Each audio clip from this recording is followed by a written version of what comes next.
ГСП онлайн. Городские новости сейчас. Пятница, 14:10. Спортзал детско-юношеской спортивной школы. Финал Ухтинского первенства по баскетболу среди девушек 8 и 9 классов. Со вторника 6 команд соревновались за выход в финал. Заветный день настал. Звание лучшего разыгрывается между сборными 10 и 21 школами.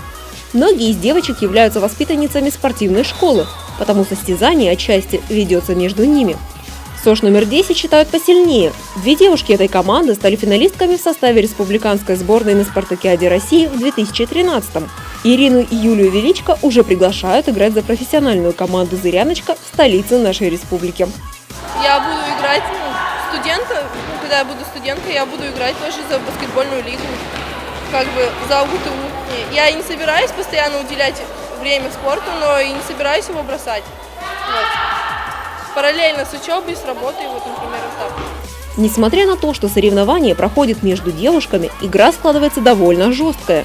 Разве можно подумать, что эти милые школьницы способны в порыве спортивного азарта травмировать соперника? Но, несмотря на боль и усталость, все остаются довольны. Побеждает школа номер 10, серебро у 21, а замыкает тройку лидеров СОШ номер 20. Совсем скоро многим из этих девушек вновь придется показать свой талант.